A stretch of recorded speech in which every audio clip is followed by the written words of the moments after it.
Komisi Komunikasi Sosial Keuskupan Agung Jakarta mempersembahkan Oase Rohani Katolik yang dibawakan oleh para imam Keuskupan Agung Jakarta. Selamat mendengarkan.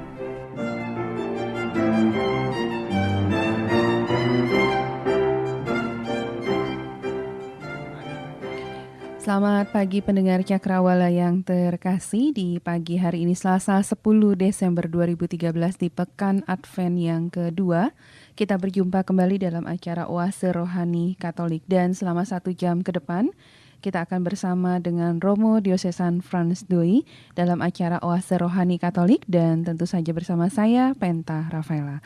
Selamat pagi Romo. Selamat pagi Penta, selamat pagi para pendengar ORK terkasih. Selamat bersiap-siap dalam masa Advent ini untuk menyongsong Sang Juru Selamat. Sudah mengikuti pendalaman iman, pendalaman kitab suci di lingkungan dalam masa Advent belum? Kalau belum ini masih ada kesempatan. Ya, baru tanggal 10 Romo. Ya, baru tanggal 10. Ya, oke. Dan kita akan masuk ke dalam acara Oase Rohani Katolik ini dengan doa pembukaan. Silakan Romo. Dalam nama Bapa dan Putra dan Roh Kudus. Amin.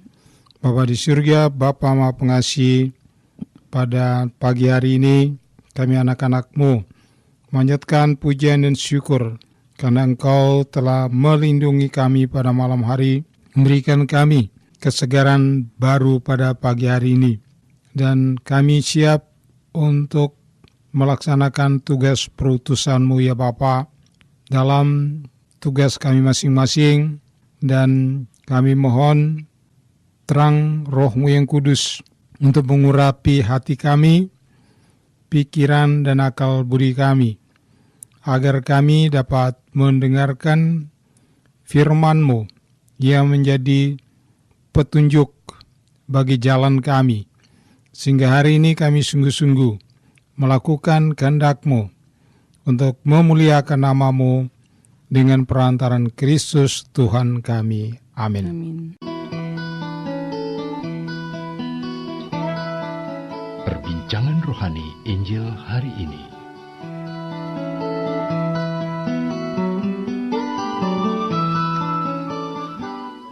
Pendengar yang terkasih, bacaan Injil pada pagi hari ini berasal dari Matius bab 18 ayat 12 sampai dengan 14. Dan kita akan langsung ke bacaan Injil. Silakan Romo. Tuhan sertamu Dan sertamu juga. Inilah Injil Yesus Kristus menurut Santo Matius. Dimuliakanlah Tuhan. Perumpamaan tentang domba yang hilang. Bagaimana pendapatmu? Jika seorang mempunyai 100 ekor domba dan seekor di antaranya sesat, tidakkah ia akan meninggalkan yang 99 ekor di pegunungan dan pergi mencari yang sesat itu? Dan aku berkata kepadamu, sesungguhnya jika ia berhasil menemukannya, lebih besar kegembiraannya atas yang seekor itu daripada atas yang ke-99 ekor yang tidak sesat. Demikian juga Bapamu yang di surga tidak mengendaki supaya seorang pun dari anak-anak ini hilang. Demikianlah sabda Tuhan. Terpujilah Kristus. Pendengar yang terkasih, kita akan bersama-sama mendengarkan renungan tentang Injil pada pagi hari ini bersama dengan Romo Frans. Romo, ini perumpamaan tentang domba yang hilang Romo ya. Saya langsung bertanya di dalam ayat ketiga Romo. Di sini dikatakan, dan aku berkata kepadamu, sesungguhnya jika ia berhasil menemukannya, lebih besar kegembiraannya atas yang seekor itu daripada atas yang ke-99 ekor yang tidak sesat. Mengapakah Romo dengan menemukan 1 ekor domba ini malah kegembiraannya tuh menjadi luar biasa Romo? Padahal kan masih ada yang 99 lagi ya. Kalau yang terjadi pada kita, seringkali kita berpikir, saya kan masih punya 99, udah susah-susah cari nggak ketemu, udah gue balik aja. Ya, balik ya cuma satu ekor. Tetapi Yesus itu mau menggambarkan sikap Tuhan. Ya, walaupun hanya satu, tapi itu adalah ciptaannya, adalah anaknya yang diciptakannya secitra. Jadi roh manusia itu berasal dari roh Tuhan sendiri. Jadi Tuhan akan merasakan sangat kehilangan satu ekor domba atau seorang anak. Yang kedua, karena Yesus begitu besar menyayangi manusia, walaupun satu manusia itu sesat, dia akan cari. Kenapa? Menurut Paulus, dia sudah bayar dengan harga yang mahal. Bukan dengan emas atau perak, tapi dia membayar dengan darahnya sendiri yang ditumpah pada kayu salib. Maka Tuhan tidak mau darah yang sudah dicurahkan itu sia-sia. Jadi dengan kasihnya, dengan kerahiman dan kuasanya, dia berusaha mencari anak yang hilang itu. Dan itu kita akan sampai juga, yaitu pada arti daripada mengapa orang yang hilang atau yang tersesat ini itu membutuhkan jalan yang terang. Karena kalau dia sesat kan berarti dia masuk ke jalan yang bukan jalannya, atau dia masuk dalam kegelapan. Padahal kalau dia mengikuti jalan Yesus, itu adalah jalan yang terang. Jadi ada satu cerita zaman dahulu nih. Zaman dahulu ada seorang raja kaya raya ya. Dia terkenal kekayaannya sampai ke kerajaan-kerajaan tetangga. Tapi sayangnya anaknya cuma satu. Anaknya cuma satu, perempuan lagi. Ya. Jadi dia pikir bagaimana nih, saya anak cuma satu, perempuan lagi. Anaknya itu sudah cukup usia kok. Nggak ada cowok yang mau datang karena takut, karena dia kaya kan. Lalu dia mengadakan sayembara. Karena raja ini hobinya itu kuda. Dia beli kuda itu dari Romawi yang terkenal perkasa, dipakai oleh panglima komandan pasukan Romawi. Lalu kuda ini sudah dia dapat, ya, tapi tidak bisa dinaiki. Karena tiap orang yang mau naik itu, kuda itu berontak, ya, orangnya jatuh. Jadi dia mengadakan sayembara ini, yaitu siapa pemuda yang bisa menunggang kuda ini, dia boleh tanpa belis ya, boleh dengan anak saya, tanpa belis. Wah, berdatanganlah itu. Ya, pria-pria dari kerajaan lain ya, dengan segala macam, ada yang kayak Adirai bodinya, ada yang kayak Sylvester Stallone, ya, ada yang naik kereta dengan berapa ekor kuda narik, ngantri lah cowok-cowok ini, ngantri, terus disuruh oleh raja itu menunggang kuda itu. Pertama gagal, datang kedua lagi gagal, ketiga dan seterusnya gagal.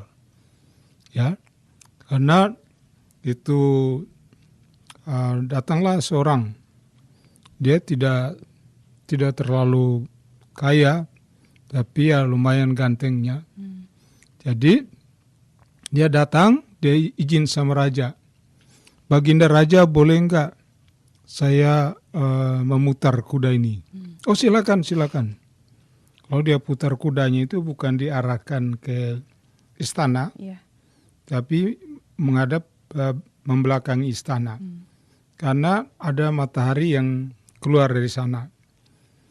Jadi begitu dia balik kuda ini di sana, langsung dia naik dan berhasil. Akhirnya raja tanya, kok kamu bisa? Ya Baginda, ini kan karena dia menghadap istana, dia membelakangi cahaya matahari, maka ada bayangan di depan. Kuda itu takut sama bayangannya. Jadi kalau menghadap ke istana terus nggak akan bisa. Jadi dia mesti menghadap cahaya. Lalu raja mengerti, sudah marilah kamu menjadi mantuku. Berarti cerdik ya Romo. Cerdik dia ya. Lalu sekarang artinya apa? Artinya orang itu kalau mau sukses untuk hidup sekarang dan hidupnya akan datang, dia harus menghadapi cahaya. Hadapi cahaya. Tapi kalau tadi dia menghadapi bayangan gelap, dia tidak akan berhasil. Maka ada mungkin Penta bisa baca kutipannya. Oh ya. Kisah Para Rasul. Kisah Para Rasul. 26 ayat 18. 26 ayat 18 Romo ya.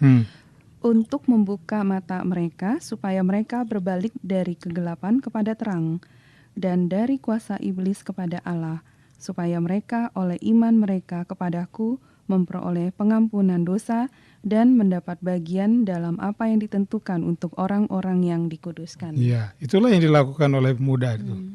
Dia membalikkan kuda itu supaya terarah pada terang. Ya. Jadi dengan kata lain membelakangi kegelapan berarti meninggalkan perbuatan-perbuatan gelap, meninggalkan masa lalu yang gelap untuk mencari Tuhan. Itu artinya. Ya. Jadi pertobatan. Maka kerajaan surga itu ya sangat gembira karena orang yang bertobat. Ya. Maka di situ dikatakan tadi apa? Lebih besarlah kegembiraan ya atas satu ekor domba yang ditemukan. Ya. Jadi ini kiasan daripada orang yang hidup dalam kegelapan, dia berbalik kepada terang. Dan Romo, ini kan kita mau masa Advent ya Romo ya. Ya. Nah, nanti tanggal 25 Desember, 24 malam Desember tepatnya kita merayakan Natal. Berarti sebenarnya cerita tentang domba yang hilang itu untuk teman-teman atau saudara yang mungkin sudah lama tidak ke gereja, ini sudah saatnya ya Romo ya, kembali kepada Tuhan Romo. Kembali kepada Tuhan ya, betul. Kalau saya Romo tiba-tiba menghilang, Romo cari saya nggak Romo? Pasti dicari. Wah, Penta nih kemana dia? Sudah bisa melayani kok tahu-tahunya ngilang gitu ya. Ya, jadi memang itulah tugas dari seorang gembala. Dia harus mengikuti gembala yang baik, ya. Jadi jangan karena cuma satu umat yang hilang, umat saya masih ada 1.000, masih ada 2.000, biarin aja dia pindah ke tempat lain. Yeah. Itu bukan semangat gembala sejati. Dan ini kan pengajaran bagi kami juga, betul. Bagi kami para gembala, walaupun satu umat yang tersesat, ya, itu kita harus berusaha. Kan nggak mungkin mau kerja sendiri kan, ada pengurus ya, pengurus dewan paroki, pengurus lingkungan, belum lagi pengurus kategorial ya, yang selalu siap untuk melayani. Gitu. Ya, dan Romo kalau misalnya Romo kan di paroki Pulau Gebang kan umatnya banyak Romo. Ya. Berapa ribu Romo? Sekarang sekitar 6.000-an. 6.000-an. Ya. Semisalnya Romo dari 6.000 itu satu orang tersesat, misalnya dia tanpa dia sadari dia menjadi pengedar narkoba, apakah Romo akan berusaha untuk menarik dia kembali Romo?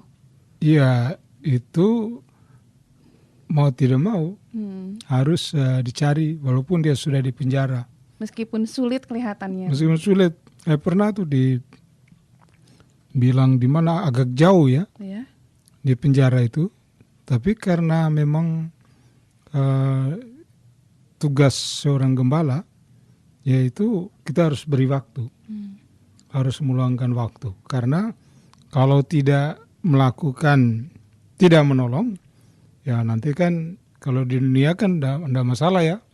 Tapi kalau nanti di hadapan Santo Petrus, dia akan ditanya, itu Romo sibuk apa aja? Ini satu ekor domba hilang, kok nggak dicari? Jadi kita harus benar dan saja berpedoman pada sabda Yesus. Pada sabda Yesus. Dan sebetulnya di paroki itu kan kita tidak kerja sendirian. Jadi seorang gembala kan dia punya kewajiban untuk membangun iman umat, ya, membina iman umat, dan umat-umat yang kelihatannya punya potensi, ya, bisa melayani, itu kita rekrut, memberikan pelatihan. Jadi kita nggak cari sendiri yang hilang itu. Jadi kita bisa mengutus, gitu, mengutus umat yang terdidik, terlatih, gitu. Kecuali kalau harus ngaku dosa, mau tidak mau, Romo sendiri harus datang. Ya, dan Romo sekarang saya balik nih Romo, kalau misalkan ternyata ada orang-orang yang mendengarkan acara ini Romo ya, dan dia adalah orang yang termasuk 1 ekor domba itu Romo. Ya, bagaimanakah cara mereka untuk kembali kalau mereka belum didapatkan Romo? Mungkin mereka sedang mendengarkan acara ini. Ya, kalau dia mendengar itu sudah tanda baik itu. Kalau dia mau mendengarkan. Jadi tidak ada yang kebetulan kalau ada orang atau umat yang mendengarkan acara ini ya Romo? Dia mau mendengarkan itu sebetulnya dia sudah menanggapi karya Roh Kudus. Kalau dia tidak mau mendengarkan, dia belum menanggapi. Kalau dia mendengarkan ini pasti dia akan tergugah hatinya. Mungkin enggak hari itu. Tapi nanti kan dia ketemu teman-temannya. Kok kamu kok enggak berubah? Kalau pasti kan ada teman dekat. Nah, baru dia tergerak hatinya.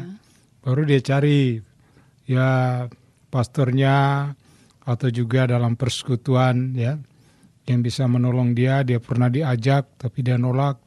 Pasti dia cari. Karena Tuhan itu tidak mau meninggalkan 1 ekor domba pun. Asal orang itu mau ya berusaha, maka Tuhan akan menuntun dia. Jadi di sini kan kalau kita melihat gambar-gambar domba yang hilang itu kan dipangku oleh Yesus. Dipangku oleh Yesus. Jadi begitu gembiranya Tuhan, andai kata domba lain itu manusia, pasti ngiri gitu loh. Masa cuma dia aja yang dipangku. Ya, betul. Tapi itulah ungkapan kegembiraan seorang gembala. Ya. Dan juga dalam pelayan saya kira bukan hanya saya ya. Tapi romo-romo juga punya pengalaman sama. Jadi kalau umat itu tadi datang dengan duka cita, wajahnya mengkerut, bisa juga ada air mata. Tapi setelah dia konseling sama romo, didoakin, dia menjadi tenang, ya. Lalu wajahnya mulai bersinar, ya. Ya, itu kan ungkapan kegembiraan dari dia dan juga para gembalanya. Para gembala yang demikian pasti akan senang melihat bahwa umat yang tadi berbeban berat, lalu setelah bertemu dalam pelayanan dia berubah. Disitulah umat itu mengalami kehadiran Yesus. Ya, dia bertemu dengan Yesus yang tidak kelihatan, tapi Yesus itulah yang mengangkat dia. Iya, Romo, kalau kayak saya ini sebagai seorang awam Romo ya, apakah saya dan juga pendengar bisa menjadi gembala Romo? Iya, sebetulnya gembala itu kan bukan hanya pastor. Ya, seorang bapak dalam keluarga dia jadi gembala. Seorang manajer di perusahaan dia jadi gembala. Dia tanggung jawab atas karyawan-karyawannya itu. Ya, atau juga seorang ibu dalam keluarga, dia menjadi gembala untuk anak-anaknya. Jadi kita semua ini adalah gembala dalam tugas-tugas tertentu atau tugas-tugas masing-masing. Yang mempunyai satu komitmen. Makanya saya selalu sering bilang, kalau mau pelayanan itu mulailah dari keluarga sendiri. Ya, itu pelayanan intern. Jadi jangan cari domba di tempat lain, taunya domba dalam rumahnya itu tersesat. Ya, jadi dia urus dulu keluarganya, dan kalau keluarga itu selamat, kan orang akan lihat, wah ini keluarganya kok happy, rukun. Dia akan mencari pertolongan, dia akan mencari bantuan. Gitu. Jadi itulah gembala. Ya, oke. Ya. Dan Romo, kita akan masuk ke kesaksian dulu ya Romo ya. Ya. Dan kesaksian ini akan kita dengar bersama-sama Romo. Nanti setelah itu saya minta komentar Romo. Oke. Ya, baik pendengar yang terkasih, kita akan bersama-sama mendengarkan terlebih dahulu kesaksian satu orang ibu berikut ini.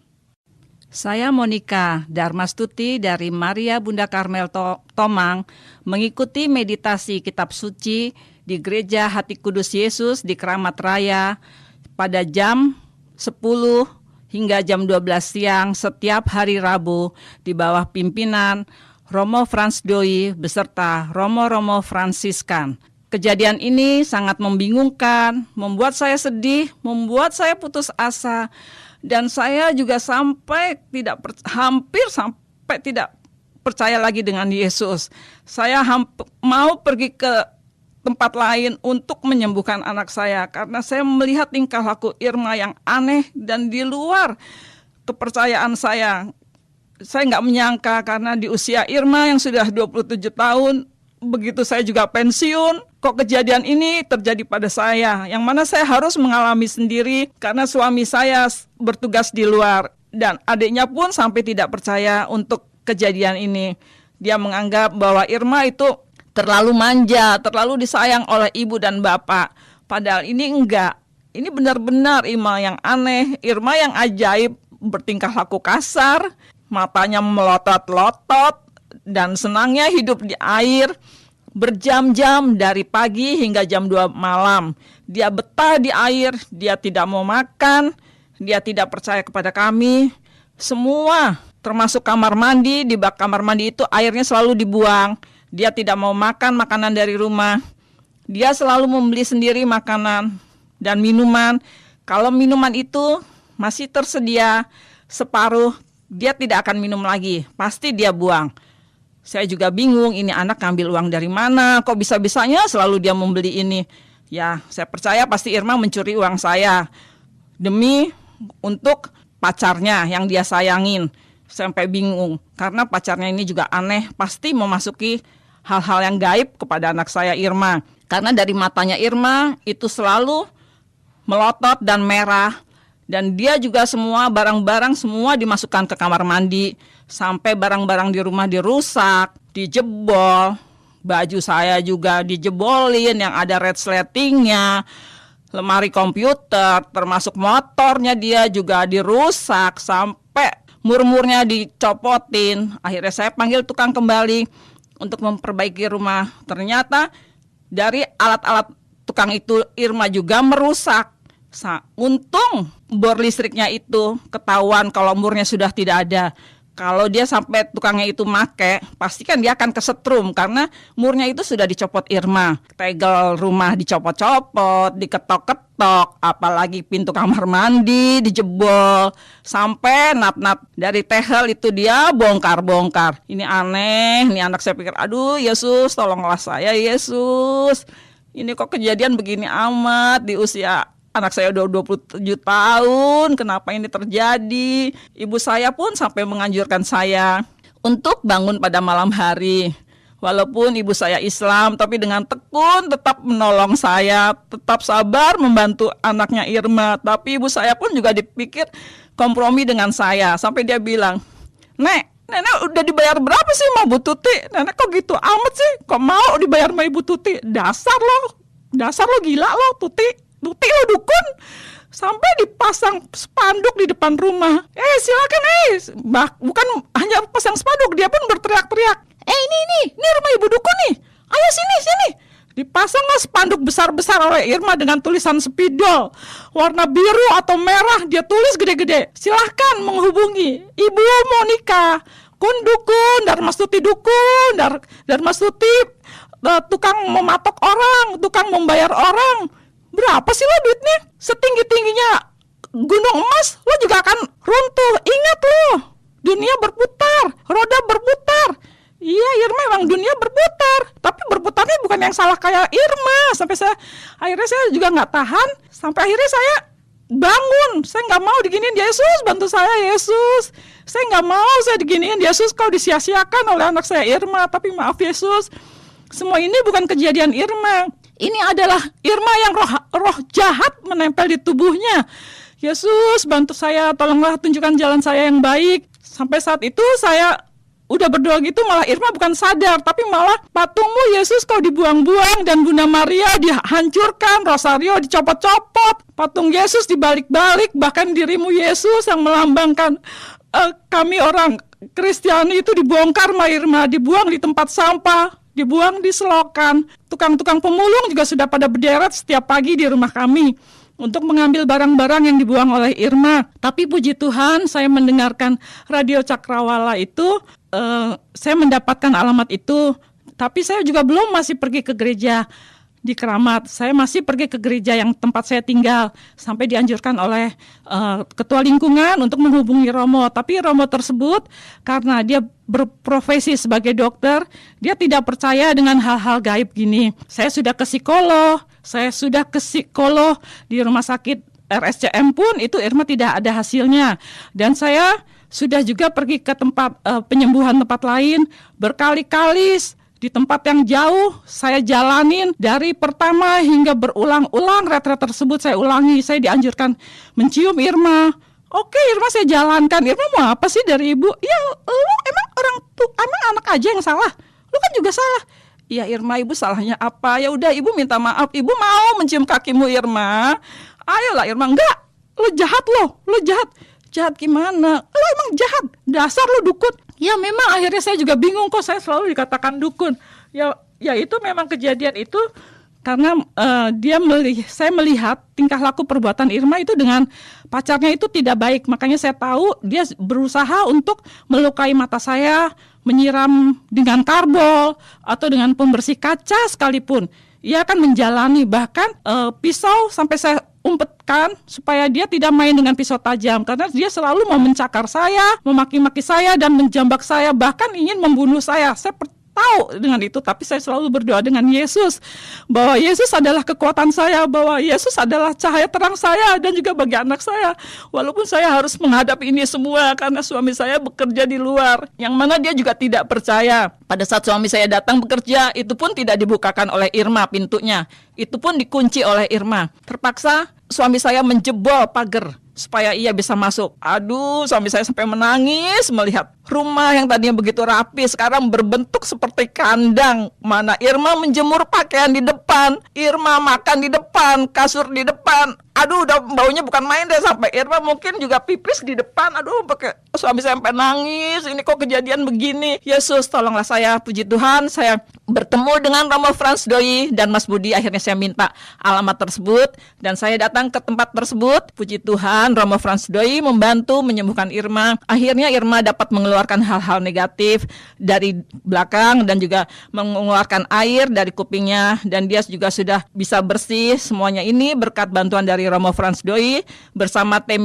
meditasi yang begitu baik, begitu tidak jijik membantu Irma, terutama juga Bapak Suhardi dengan Ibu Ratna yang begitu sabar dan tekun selalu menganjurkan Irma untuk datang ke Keramat Raya mengikuti meditasi setiap hari Rabu. Ya, dia begitu sabar, begitu sayang, nggak ada rasa jijik dan tidak ada rasa benci terhadap Irma. Saya lihat dengan tulusnya mereka mau membantu Irma, mengelap-ngelap Irma, mendoakannya dengan tulus. Amin, puji Tuhan, semuanya ini dijalankan oleh tim meditasi dengan baik. Terima kasih Yesus, berkat bantuanmu melalui Romo Frans Doi berserta tim meditasi yang yahud dan solid, tidak ada duanya deh.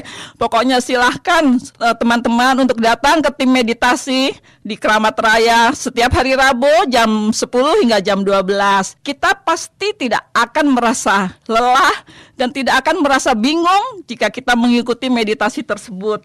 Karena saya percaya bahwa dengan Tuhan Yesus selalu akan bersinar dan selalu memberi ketenangan hati kepada umatnya yang percaya dan selalu mau membantu segala kesusahan dan segala yang mustahil pun Yesus pasti akan menolong dan memberikan jalan yang terbaik bagi saya dan juga pada keluarga yang lain. Jika membutuhkan, segeralah datang, hubungilah Romo Frans Doi melalui Mas Budi yang begitu baik. Ia akan memberikan alamat dari gereja Pulau Gebang yang mana dia mau dengan sabar memberi SMS, tidak putus-putusnya. Terima kasih semuanya. Silahkan menghubungi tim meditasi di Keramat Raya.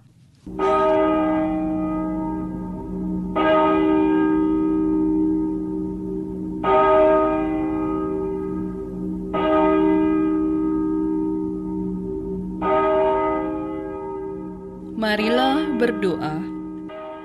Maria diberi kabar oleh malaikat Tuhan bahwa ia akan mengandung dari Roh Kudus. Salam Maria, penuh rahmat, Tuhan sertamu. Terpujilah engkau di antara wanita, dan terpujilah buah tubuhmu, Yesus. Santa Maria, Bunda Allah, doakanlah kami yang berdosa ini, sekarang dan waktu kami mati. Amin. Aku ini hamba Tuhan. Terjadilah padaku menurut perkataanmu. Salam Maria, penuh rahmat, Tuhan sertamu. Terpujilah engkau di antara wanita, dan terpujilah buah tubuhmu, Yesus. Santa Maria, Bunda Allah, doakanlah kami yang berdosa ini, sekarang dan waktu kami mati. Amin. Sabda sudah menjadi daging dan tinggal di antara kita. Salam Maria, penuh rahmat, Tuhan sertamu. Terpujilah engkau di antara wanita, dan terpujilah buah tubuhmu, Yesus. Santa Maria, Bunda Allah, doakanlah kami yang berdosa ini, sekarang dan waktu kami mati. Amin. Doakanlah kami, ya Santa Bunda Allah, supaya kami dapat menikmati janji Kristus. Marilah berdoa. Ya Allah, karena kabar malaikat, kami mengetahui bahwa Yesus Kristus Putramu menjadi manusia. Curahkanlah rahmat-Mu ke dalam hati kami, supaya karena sengsara dan salibnya, kami dibawa kepada kebangkitan yang mulia, sebab Dialah Tuhan pengantara kami. Amin.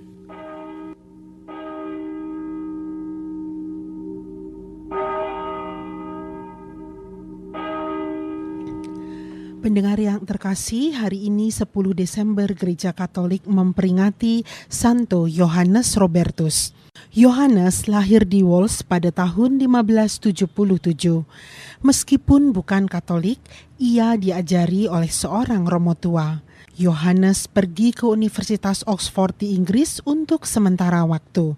Meskipun ia seorang Protestan, rasa hormat kepada Gereja Katolik mencegahnya menandatangani sumpah supremasi yang tidak mengakui otoritas paus.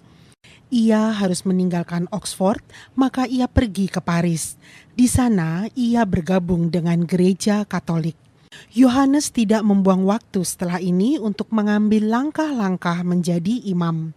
Ia masuk Kolose Inggris di Spanyol dan menjadi rahib Benediktin. Impian terbesarnya untuk kembali ke Inggris menjadi kenyataan 3 tahun kemudian. Ia dan rahib lainnya diizinkan berangkat ke negeri itu. Mereka sadar bahaya yang akan dihadapi. Segera mereka ditangkap karena ketahuan sebagai imam dan diusir dari negeri itu. Santo Yohanes Robertus kembali ke London lagi pada tahun 1603 untuk menolong ribuan orang yang menjadi korban penyakit menular. Ia bekerja siang dan malam memelihara iman supaya tetap hidup ketika orang Katolik dianiaya tanpa ampun. Ia ditangkap beberapa kali, dijebloskan ke penjara dan diasingkan, namun ia selalu kembali. Terakhir kali Pastor Yohanes ditangkap, ia baru saja selesai memimpin misa. Kali ini ia tidak bisa melarikan diri. Ketika ditanyai, ia mengaku ia seorang imam dan juga rahib. Ia menjelaskan bahwa ia pergi ke Inggris demi keselamatan orang-orang. Andai kata aku hidup lebih lama, tambahnya, aku akan melanjutkan mengerjakan apa yang sedang kulakukan. Ketika ia menolak menandatangani sumpah supremasi, ia dihukum mati. Malam sebelum ia digantung, seorang wanita Spanyol yang baik hati membawanya berkumpul dengan 18 orang tahanan lainnya. Mereka juga menderita karena iman mereka. Selama makan malam bersama, Santo Yohanes dipenuhi sukacita. Keesokan harinya, pada tanggal 10 Desember 1610, Santo Yohanes dihukum gantung. Ia dikanonisasi oleh Paus Paulus ke-6 pada tahun 1970 sebagai salah satu dari 40 martir Inggris. Demikianlah para pendengar yang terkasih, hari ini 10 Desember, Gereja Katolik memperingati Santo Yohanes Robertus.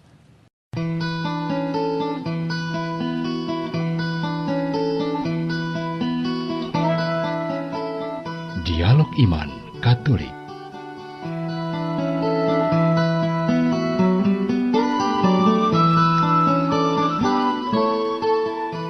Pendengar yang terkasih, untuk Anda yang baru saja bergabung dengan kami di 98,3 FM, Anda masih bersama dengan Romo Frans. Baik Romo, tadi kita sudah bersama-sama mendengarkan kesaksian dari Ibu Tuti ya Romo ya? Ibu Monica. Ya. Jadi panggilannya Ibu Tuti Romo. Oh ya, sorry. Ya. Romo tadi tanpa sengaja kan di awal saya bilang ada kemungkinan orang mendengarkan acara ini dan kemudian bertobat. Ternyata Ibu Tuti pun mendengar acara ini dan kemudian akhirnya mendapatkan anaknya bertobat ya Romo. Dia sendiri juga bertobat. Iya, dia sendiri juga bertobat. Ya. Kesaksian hari ini bagus ya Romo ya. Bagus Sekali menurut saya, dan dia itu terharu sekali ya Romo dengan kesaksiannya. Bagaimanakah menurut Romo kesaksian ini Romo? Baik, sebelum menjelaskan kesaksian, mungkin Romo ada ralat sedikit. Iya. Seringkali orang berpikir, wah itu Romo yang menyembuhkan. Oh iya. Ya, atau tim itu yang menyembuhkan. Sebetulnya yang menyembuhkan itu adalah Tuhan. Iya. Jadi Romo dan tim itu kan cuman mendoakan. Ya, mengikuti perintah Tuhan untuk melayani. Dan Tuhan yang hadir itulah yang menyembuhkan. Gitu. Lalu yang kedua, itu kan meditasi di Gereja Keramat. Di Gereja Keramat itu bukan saya sendiri. Jadi bersama-sama dengan teman-teman Romo dari Fransiskan. Itu mulai awal Romo Urbanus Kopong. Ya, itu sangat semangat dia. Habis Romo Urbanus, Romo Sahat Menurung. Ya. Sudah Romo Sahat Menurung itu OFM ya juga. Lalu Romo Lawrence Tueng. Ya. Itu sangat support terhadap kategorial di parokinya. Itu saya akui itu Romo-Romo hebat semua itu. Ya. Jadi mereka bisa melihat karunia-karunia di tengah umat yang mendukung pelayanan dalam paroki. Dan di sini kita melihat tadi sebetulnya pertobatan bukan hanya pada anak, pada ibunya. Jadi anak itu kan ceritanya tadi sudah didoakan. Kemudian dia sembuh. Tapi proses kesembuhannya belum tuntas. Jadi dia masih harus mengikuti lagi pelayanan. Salah satu rintangannya itu ibunya sendiri belum bertobat. Lalu dalam kesaksian ibu tadi bagus. Dia bilang, saya menyadari bahwa saya masih sombong. Ya, saya belum cukup peduli pada sesama. Tapi setelah dia mengikuti sendiri meditasi kitab suci, lalu karena firman Tuhan yang direnungkan dalam komunitas itu, lalu dia diubah oleh Tuhan untuk lebih rendah hati. Lebih rendah hati, dan dia melihat bagaimana itu tim pelayanannya luar biasa, dan dia ingin seperti mereka juga bisa melayani. Disitulah dia menjadi lebih baik untuk peduli pada sesama. Jadi dia sendiri jadi pertobatan. Lalu proses pemulihan anaknya menjadi lebih cepat.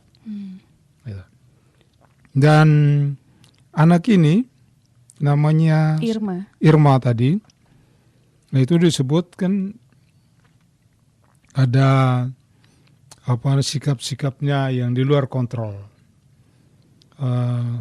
Itu saya tangkap sepintas, ibunya bilang dia punya pacar itu aneh.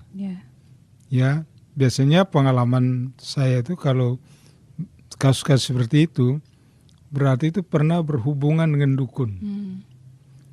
Jadi anak ini tadi si Irma itu kalau dia ngamuk mau cakar ibunya dan sebagainya itu bukan dia. Tapi ada sesuatu yang lain dalam dirinya. Sesuatu itu mungkin karena mereka berhubungan dengan dukun paranormal ya, yang gak jelas ya. Akhirnya kuasa kegelapan masuk dalam diri anak itu, atau roh yang lain itu yang jahat masuk dalam diri anak itu. Jadi karena itu akhirnya dia reaksinya kalau dengar ibunya mau bawa dia ke gereja dan sebagainya, yang nolak itu bukan dia, tapi yang ada dalam dirinya. Sehingga melalui doa dan pelayanan ya itu, lalu Yesus yang hadir dalam komunitas itu ya, dia mencurahkan rohnya yang kudus. Kuasanya ya, cahayanya yang kita sebut tadi, cahayanya untuk mengalahkan kegelapan. Lalu anak itu karena dia dibawa ibunya setia, lalu terjadilah proses pemulihan. Romo, ada satu hal yang saya ingin tanyakan Romo ya. Tadi dari kesaksian Ibu Tuti dikatakan Irma itu dari pagi Romo, dari jam 8 pagi sampai jam 22, jam 10 malam, dia suka mengais-ngais air gitu Romo. Nah, sepengetahuan Romo, mengapakah bisa seperti itu Romo? Ya itu tadi. Jadi yang masuk dalam dia itu senang air. Oh begitu.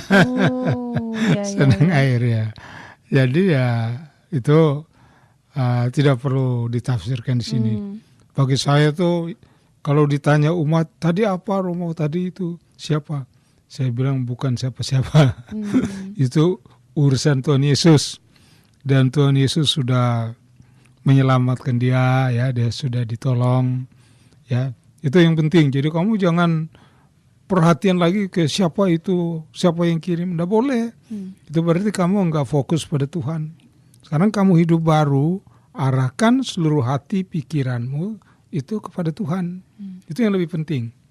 Gitu. Ya, jadi kalau misalkan pas waktu terjadi meditasi ya Romo ya, kalau misalkan ada apa-apa, kebetulan saya juga satu meditasi dengan Ibu Tuti dan Irma ini Romo. Dan ketika meditasi memang terjadi sesuatu pada Irma. Nah, jadi yang lain tetap bermeditasi. Ya, jadi memang karena kehadiran Roh Kudus ya, tentu saja roh-roh yang lain itu tidak tahan. Dan tidak tahan, lalu ya terjadi manifestasi. Ya, manifestasi ya macam-macam ya. Tapi kalau tim itu kan udah terlatih mereka. Sudah sering retret, ya rekoleksi, pelatihan-pelatihan. Jadi dia sudah tahu bahwa yang bekerja ini bukan dia, tapi Tuhan.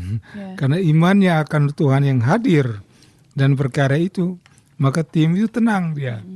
Ya, tim itu tenang. Maka terjadilah pelepasan, pembebasan, dan pemulihan oleh Tuhan. Iya. Dan Romo, nanti kita akan bermeditasi ya Romo ya. Kita akan bermeditasi, kita akan adakan meditasi cahaya di alam ya Romo ya. Nah mungkin Romo bisa jelaskan sedikit. Ya, meditasi cahaya Romo. Cahaya ini kan sesuai dengan bacaan Injil renungan tadi ya. Dengan tadi bahwa kita ini masih ada dalam dunia. Yang kegelapan kadang-kadang masih suka mampir. Jadi kita terus, yang saya katakan tadi, kita terus mengarahkan hati, budi, pikiran kita pada cahaya, pada Tuhan sendiri. Jadi itu latihan meditasi seperti itu, sehingga nanti kita dalam kehidupan sehari-hari itu dibawa. Bahwa kita dalam hidup kita itu mengarahkan hati pada Tuhan saja. Oke, baik. Memang banyak tantangan, tapi nggak usah peduli. Yang penting saya maju terus dalam cahaya, jatuh bangun ya, saya maju. Ya, saya maju. Itu yang penting. Ya, oke. Baik pendengar yang terkasih, kita akan masuk ke meditasi pada pagi hari ini dan khusus hari ini. Nanti Anda yang ingin melihat bagaimana bermeditasi bersama ya Romo ya, bisa melihat di YouTube. Dan YouTube-nya itu nanti dicari lewat YouTube dari video KAJ Oase Rohani Katolik.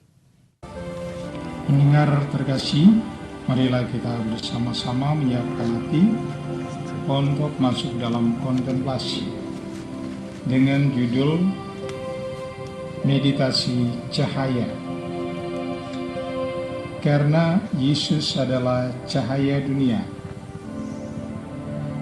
Bila kita menerima Yesus, berarti kita menerima cahaya, sang cahaya. Tapi orang-orang yang menolak sang cahaya akan berada di bawah kegelapan. Tetapi bila mereka yang menerima cahaya, sang cahaya, maka kegelapan akan dikuasai, kegelapan akan dikalahkan. Karena itu, marilah kita membuka hati kita untuk menerima sang cahaya, yakni Yesus Tuhan. Pejamkan mata.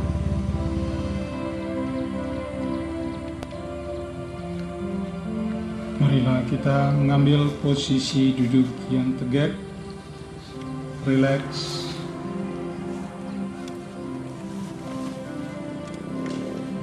Kita menyadari kehadiran Tuhan.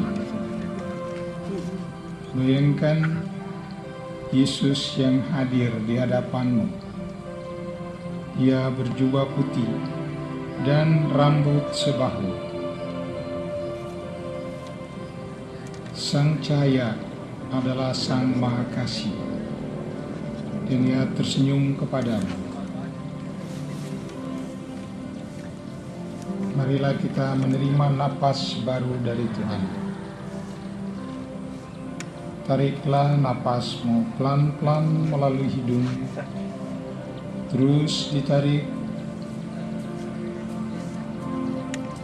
Tahan napas sebentar. Lepas napas pelan-pelan melalui mulut. Rileks. Rileks. Rileks sekali.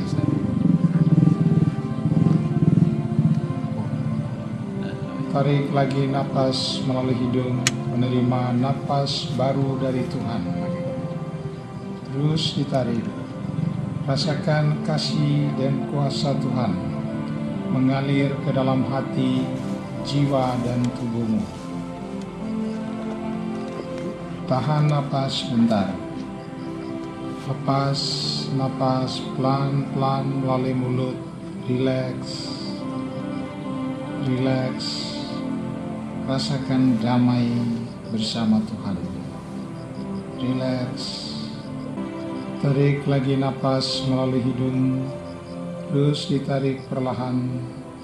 Rasakan kasih Tuhan mengalir dalam hati, jiwa, dan tubuhmu. Tahan napas sebentar. Lepas napas pelan-pelan melalui mulut. Rileks. Rileks sekali. Rileks. Rasakan damai bersama Tuhan.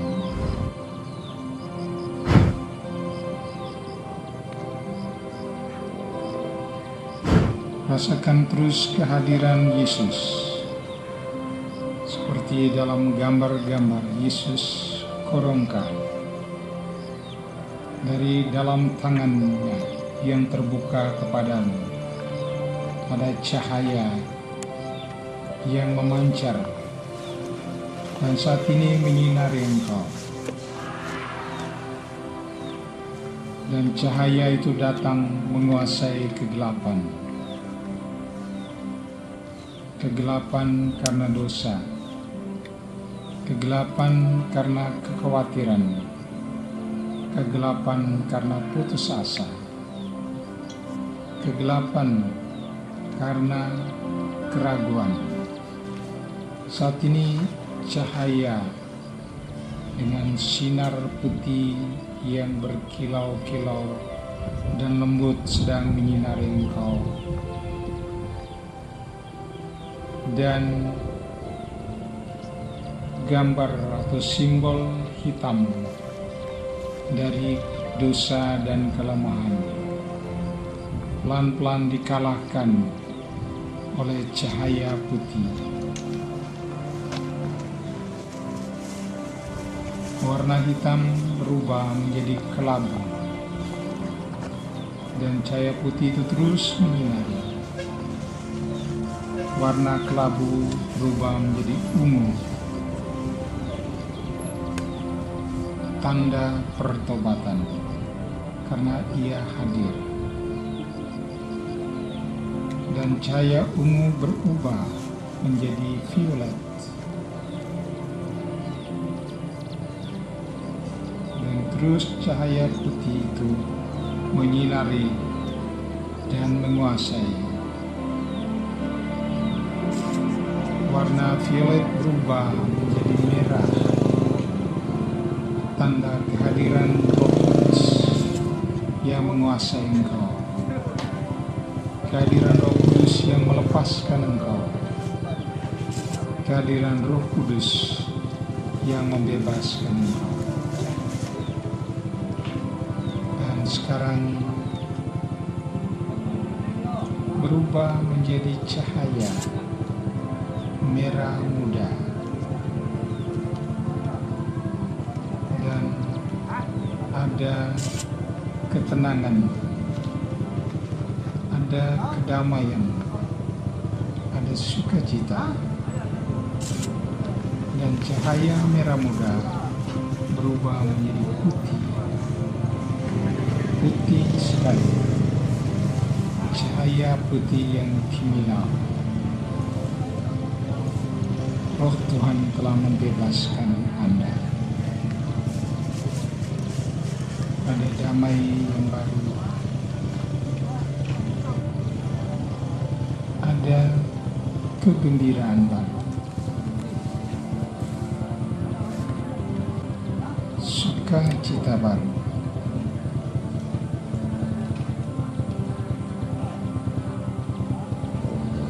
Nikmatilah kedamaian bersama Tuhan.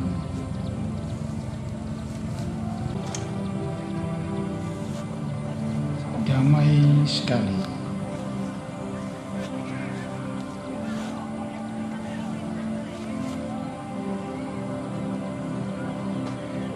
Bahagia sekali.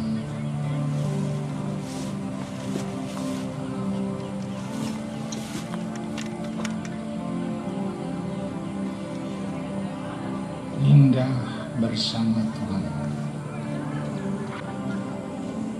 Oh, betapa indahnya Tuhan.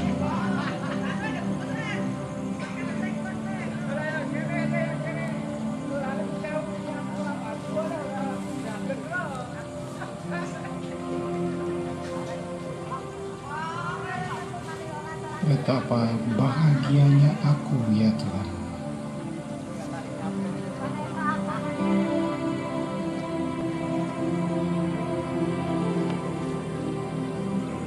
Oh, betapa indahnya bersama Tuhan.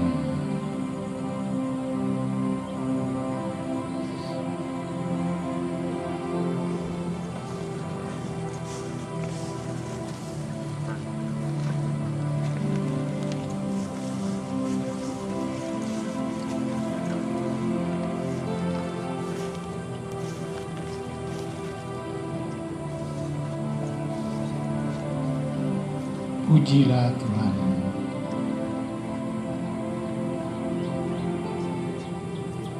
karena Engkau Maha Baik.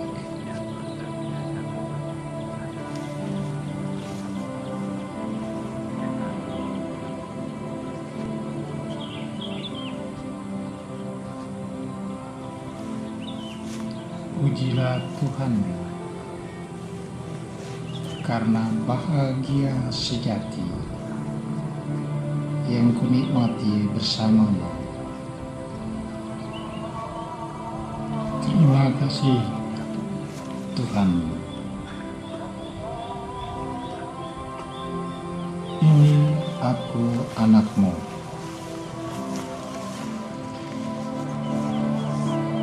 Pakailah aku ya Tuhan, untuk membawa cahaya-Mu bagi sesamaku, untuk berbagi kedamaian bagi sesama, membawa sukacita bagi sesama. Terima kasih Tuhan.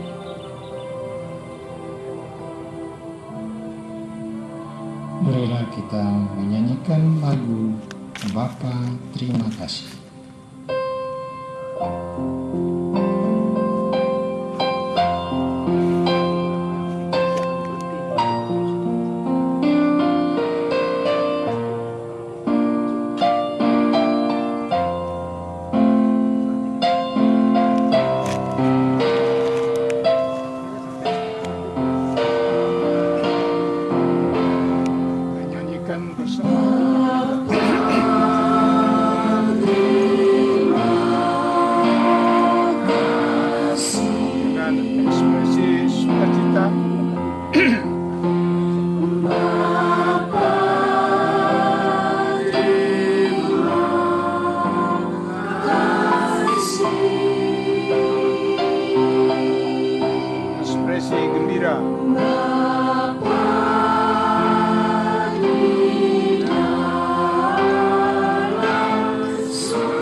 Pendengar yang terkasih, untuk Anda yang ingin mengetahui tadi bermeditasi cahaya, Anda bisa lihat sekali lagi di YouTube Oase Rohani Katolik. Dan untuk informasi lebih lanjut tentang komunitas meditasi kitab suci ini, silakan hubungi ke Pak Budi di 0813 1606 3536. Sekali lagi 0813 1606 3536. Dan dengan demikian usai sudah Oase Rohani Katolik di pagi hari ini, di hari Selasa 10 Desember 2013 di Pekan Advent yang kedua. Dan saya Penta Rafaela bersama dengan Romo Diocesan Franz Dui mengucapkan selamat pagi, selamat berkarya dan selamat berhari Selasa. Dan kita akan mendapatkan berkat dari Romo. Silakan Romo. Saudara-saudari terkasih, Romo menyapa pada mereka yang sedang sakit. Kita menerima berkat Tuhan supaya kita menjadi tabah hati, dan juga Tuhan memberikan penyembuhan rohani dan lain-lain. Dan juga bagi anak sekolah yang akan berangkat, marilah hari ini mohon berkat Tuhan supaya lebih disiplin, lebih rajin belajar. Dan bagi Anda semua yang akan berkarya, marilah kita menerima berkat Tuhan. Tuhan bersamamu dan bersama rohmu. Semoga berkat Allah yang Maha Kuasa turun berlimpah-limpah atas saudara-saudari sekalian, dalam nama Bapa dan Putra dan Roh Kudus. Amin. Tuhan Yesus memberkati. Amin.